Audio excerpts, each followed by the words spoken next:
नमस्कार, बहुत बहुत स्वागत है आपका। आपके साथ मैं हूं राकेश पांडे। राष्ट्र गर्व में आज आपका स्वागत है। किसी राष्ट्र पर उसके नागरिकों को तब बड़ा गर्व होता है जब उनकी सुरक्षा पर रत्ती मात्र भी खतरा नहीं आता। और जंग के इस दौर में यह गारंटी उन हथियारों की बदौलत मिलती है जो दुश्मन के हमलों को पूरी तरह ध्वस्त कर जिंदगी बचाने का जरिया बनते हैं। मैं आज ईरान और अमेरिका के युद्ध को आधार बनाकर हिंदुस्तान की ऐसी ताकत से आपको रूबरू कराने वाला हूं जिसके बारे में जानकर आपको बेहद गर्व होगा। ये वो हथियार हैं जिनकी बदौलत 140 करोड़ हिंदुस्तानी हर रोज बेफिक्र होकर अपने काम में मशगूल रहते हैं। आज के दौर में हर कोई मिसाइलों की बात करता है, ड्रोन पावर से रूबरू कराता है, अपने अपने फाइटर जेट्स दिखाता है, मगर बात जब डिफेंस करने की आती है तो दुनिया के कई देश बगले झांकने लगते हैं। कैसे हवाई हमलों से खुद को सुरक्षित रखें, इसका कोई प्लान उनके पास नहीं है। हालांकि भारत इस मामले में बहुत ज्यादा रिच है और ये हमने हाल फिलहाल में देखा भी। हमारे पास ऐसे एयर डिफेंस सिस्टम हैं जिनके बूते हैवी मिसाइलों को मार गिराया जा सकता है। हिंदुस्तान के आसमान में दुश्मन की कोई भी साजिश जिंदा नहीं रह सकती। यह कुव्वत हमने हासिल की। आज मैं आपको भारत के अलग अलग लेयर के एयर डिफेंस सिस्टम के बारे में बताऊंगा। ये किस तरह एक्शन में रहते हैं, इनकी ताकत क्या है, यह भी आपको विस्तार से समझाऊंगा। मगर उससे पहले आपको यह बता दूं कि आज राष्ट्र गर्व में क्यों डिफेंस सिस्टम का मैं जिक्र कर रहा हूं। ईरान युद्ध में अमेरिका का था डिफेंस सिस्टम फेल हो गया। हम सबने देखा कैसे ईरान ने टारगेट किया अमेरिकी सैन्य बेसिस को। इजराइल का आयरन डोम उसे गच्चा दे गया। तेल अवीव में मिसाइलें गिरी, वहां पर इमारतें उड़ी। दक्षिण कोरिया का केम सैम भी खाड़ी देशों को ईरान के हमले से बचा नहीं पाया। मगर भारत के डिफेंस सिस्टम ने ऑपरेशन सिंदूर के दौरान पाकिस्तान के हर अटैक को फेल कर दिया। पाकिस्तान की एक चिड़िया भी नहीं आ पाई, उसे भी ट्रेस किया हमारे डिफेंस सिस्टम। पाकिस्तान ने जो भी मिसाइल छोड़ी या ड्रोन अटैक किए, उन्हें हमारे अलग अलग एयर डिफेंस सिस्टम ने आसमान में तबाह कर दिया था। एक तरह से अगर यह कहें कि भारत डिफेंस सिस्टम की बदौलत भी एयर सुपेरियरिटी हासिल कर रहा और इस किलेबंदी को मजबूत करने के लिए कई कदम उठा रहा जो वाकई में गर्व से भर देने वाले। आपको इससे जुड़ी एक रिपोर्ट दिखाता हूं।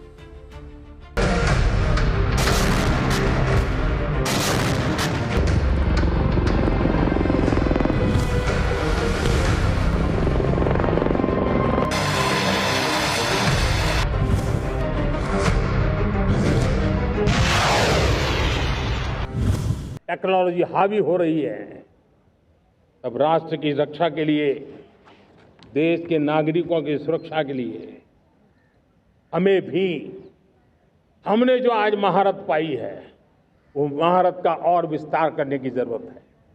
हमने आज जो महारत पाई है उसको लगातार अपग्रेडेड करते रहने की आवश्यकता है।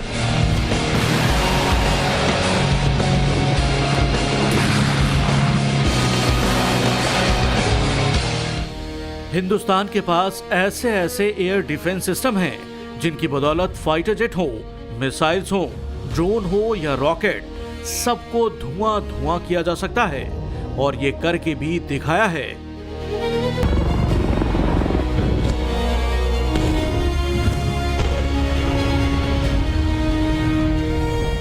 भारत डिफेंस वाली अपनी इस ताकत को पहले के मुकाबले बढ़ा रहा है और इस हद तक इजाफा कर रहा है कि दुश्मन आंख उठाकर ना देख सके।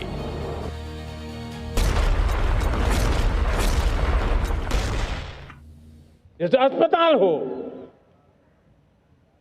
रेलवे हो, जो भी आस्था के केंद्र हो, उन्हें टेक्नोलॉजी के नए प्लेटफॉर्म द्वारा पूरी तरह सुरक्षा का कवच दिया जाएगा। ये सुरक्षा का कवच लगातार विस्तार होता जाए, देश का हर नागरिक सुरक्षित महसूस करे। किसी भी प्रकार की टेक्नोलॉजी हम पर वार करने आ जाए, हमारी टेक्नोलॉजी उससे बेहतर सिद्ध हो।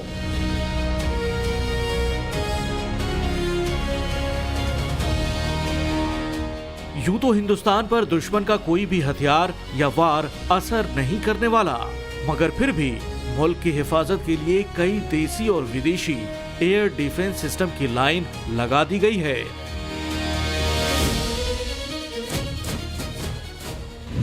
इनमें S-400 के तौर पर रूस से खरीदा गया डिफेंस सिस्टम है। इसकी 3 स्क्वाड्रन इंडियन आर्मी के पास पहले से मौजूद हैं। चौथी स्क्वाड्रन भी रूस से रिसीव होने के बाद एक्शन में आएगी।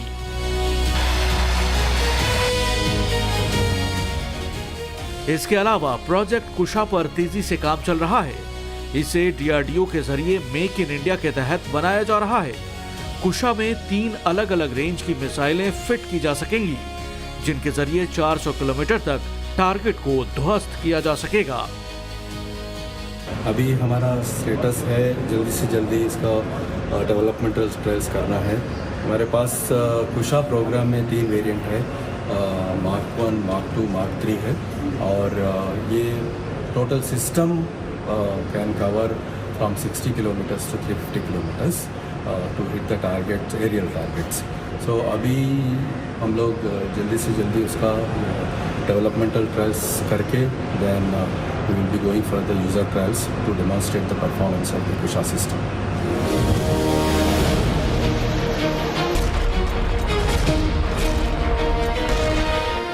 सरवाइव करने के लिए सिर्फ ये जरूरी नहीं कि ताबड़तोड़ अटैक किए जाएं, बल्कि किसी भी हवाई हमले को ध्वस्त करने की क्षमता होना भी बहुत जरूरी है।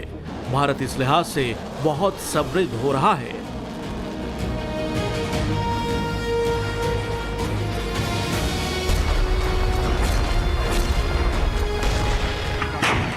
ऑपरेशन सिंदूर के दौरान भारत ने पूरी दुनिया को दिखा दिया कि कैसे एक साथ आते ड्रोन के अटैक पूरी तरह फेल कर दिए गए।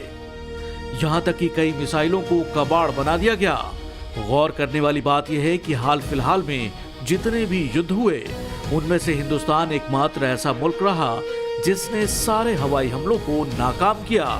वरना दूसरे देशों की तस्वीर देखिए, तबाही का अंदाजा आसानी से लगाया जा सकता है।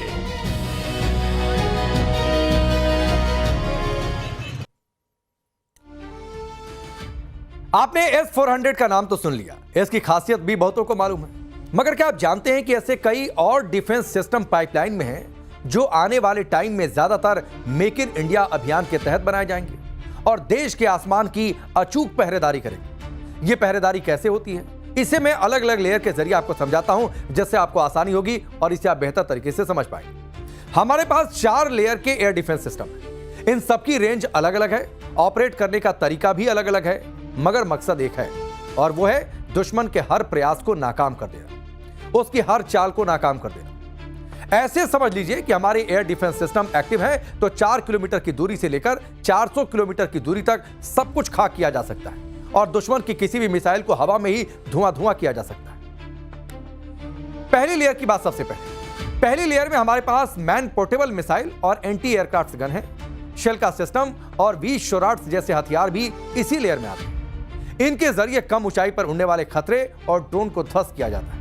आमतौर पर 15 किलोमीटर तक की रेंज हथियार पहली लेयर में ही तैनात किए जाते हैं। इनके लिए किसी लॉन्चर या ट्रक की जरूरत नहीं पड़ती है। अब दूसरी लेयर की बात। दूसरी लेयर के जरिए 25 से 50 किलोमीटर तक के खतरों से निपटा जा सकता है। यह काम इस वक्त आकाश मिसाइल सिस्टम, पेचोरा, स्पाइडर और QRSAM के जरिए बखूबी किया जा रहा है। दुश्मन के ड्रोन्स के झुंड को मार गिराने के लिए ये लेयर बहुत काम आती है। यानी झुंड में एक साथ ड्रोन अगर आ रहे हो तो इसी सिस्टम का इस्तेमाल होता है, जो हमने ऑपरेशन सिंदूर में भी किया था। इस तरह की एयर डिफेंस सिस्टम ने ऑपरेशन सिंदूर में बहुत बड़ी भूमिका निभाई थी। इसके बाद बारी आती है तीसरे लेयर की, जिसमें बराक 8 मिसाइल डिफेंस सिस्टम को लगाया गया है। इसके जरिए 70 से 100 किलोमीटर तक के खतरों से आसानी से निपटा जा सकता है। इसमें किसी हथियार को पहले ही डिटेक्ट कर लिया जाता है जब इस रेंज में हथियार आता है, फिर उसे ट्रैक किया जाता है और फिर उस पर निशाना लगाकर उसे मार गिराया जाता है। चौथी लेयर में हमारे लिए यह काम S-400 डिफेंस सिस्टम करता है। इसका मुख्य काम ही है सबसे लंबी दूरी के खतरे को हवा में ही रोक देना और वहीं पर न्यूट्रलाइज कर देना। आमतौर पर इसके जरिए सबसे डेंजरस हथियार को रोका जाता है। यह एक साथ 80 टारगेट ट्रैक करता है, जिसमें से 36 को मार गिराता है। इसके अलावा हमारे पास बैलिस्टिक मिसाइल डिफेंस सिस्टम की अलग लेयर है, जो कि 2 लेयर में। इसे भी समझ लीजिए। हाई एल्टीट्यूड के लिए पृथ्वी एयर डिफेंस और लो एल्टीट्यूड के लिए एडवांस एयर डिफेंस सिस्टम। पृथ्वी एयर डिफेंस में बैलिस्टिक मिसाइलें मार गिराने की काबिलियत है।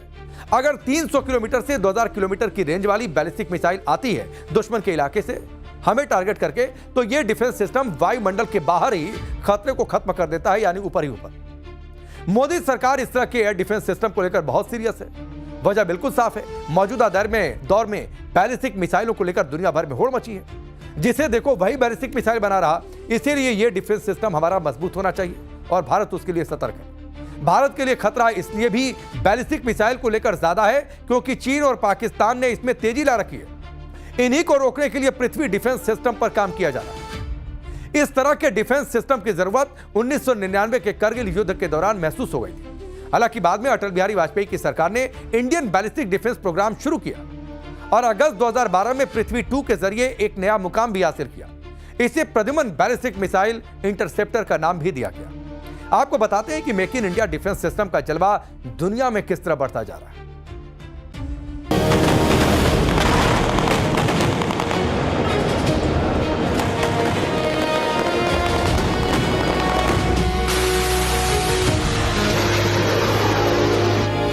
ये हिंदुस्तान का आकाश तीर है। मौजूदा वक्त में दुनिया के कई देशों में हाई डिमांड रखने वाला भारत का डिफेंस सिस्टम। इसकी पहली विदेशी डिलीवरी आर्मेनिया को हो चुकी है, जबकि कई देश कतार में हैं। आकाश तीर को लेकर ब्राजील, फिलीपींस, वियतनाम, मिस्र, मोरक्को और सूडान अपनी दिलचस्पी दिखा चुके हैं। यह अलग बात है कि ऑर्डर बहुत ज्यादा होने की वजह से ये डील पूरी तरह डन नहीं हो पाई। डीआरडीओ का पहला फोकस यही है कि इंडियन आर्मी को आकाश तीर से लैस किया जाए, उसके बाद इसके एक्सपोर्ट पर जोर रहेगा।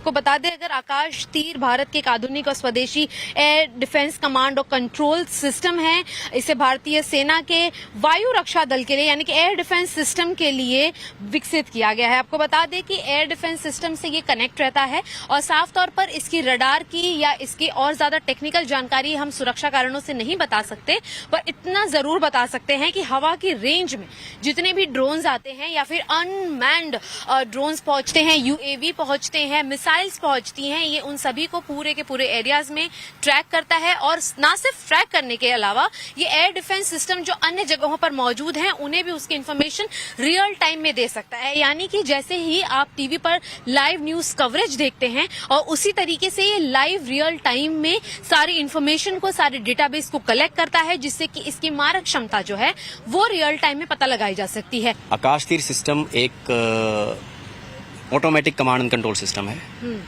जो कि जितने भी एयरबोर्न ऑब्जेक्ट्स हैं अपने जो हवा में उड़ रहे हैं उनका फीड इसके पास आता है।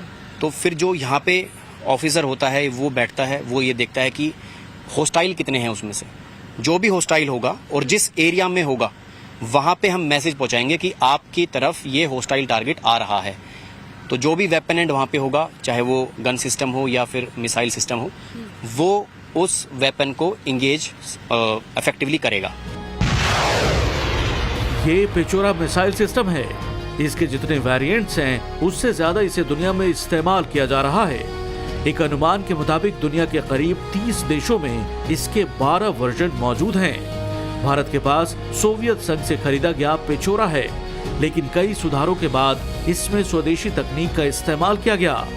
देश के अलग अलग बॉर्डर पर तैनात पेचोरा दिन के 24 घंटे असरदार है। दावा किया जा रहा है कि आने वाले टाइम में इस डिफेंस सिस्टम को एक्सपोर्ट किया जा सके। इस पर भी काम जारी है।